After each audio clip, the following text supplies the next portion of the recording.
एवढ्या बहिणीच्या आशीर्वाद भेटल्यानंतर मग पाव द्यायची थंडी वाढणार नाही. हो, साधी गोष्ट नाही आहे. आजकाल सगळ्यात जगात तोच नक्की माणूस आहे ज्याला बहीण आहे. ज्याला बहीण नाही तो कम नशिबी आहे असं मी समजतो. ज्याला बहीण आहे, मला बहीण आहे, मला मुलगी आहे, ज्याला मुलगी नाही तो पण कम नशिबी आहे. कारण की आई नंतर सगळ्यात जास्त कोणी प्रेम करत असेल ती भावाच्या इस्टेटीवर प्रेम करत नाही.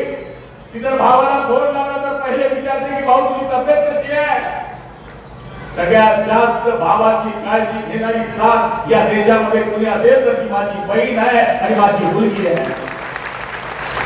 आज त्या माझ्या बहिणीचं दर्शन मला या निमित्तानं झालं त्याबद्दल मी स्वतःला भाग्यशाली समजतो. मला माझी आई आठवत नाही कारण की मी 6 महिन्याचा असताना माझी आई वारली. माझी आई कशी होती मला माहित नाही.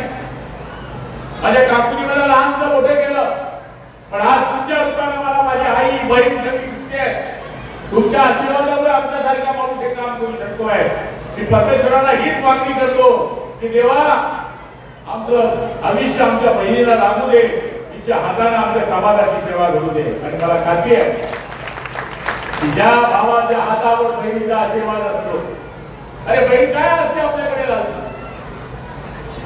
अरे 3 पैसे बाहेरचे न करता सासऱ्याचे पैसे, सासऱ्याच्या घरचे नवऱ्याचे पैसे आणते. इकडे साडी घेते सांगते माझ्या भावानं साडी घेतली. अशी आमची बहीण आहे. या बहिणीची बरोबरी कोण करू शकतं. त्यामुळे आज या बहिणीच्या कार्यक्रमाला मी येऊ शकलो त्याबद्दल मी स्वतःला भाग्यशाली समजतो. आणि या बहिणींना मी आज भेटू शकलो. तळोद्या वासियांना खूप खूप धन्यवाद देतो की इथं सगळ्या जाती धर्माच्या माझ्या बहिणी आहेत. खरंच एवढ्या नशिबान बहिणी मला बघायला मिळाल्या त्याबद्दल मी सगळ्या बहिणींचे आभार मानतो. जवळपास 5000 कुटुंबांना ही भेट दिली जाणार आहे.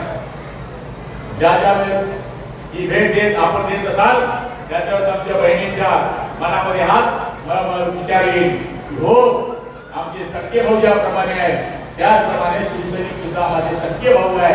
अशा पद्धतीने विचार त्याच्यामध्ये पक्का होईल.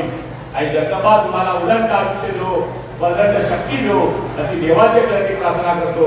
आणि माझ्या बहिणीची चरणी प्रणाम करून माझे 2 शब्द संपवतो. जय हिंद, जय महाराष्ट्र.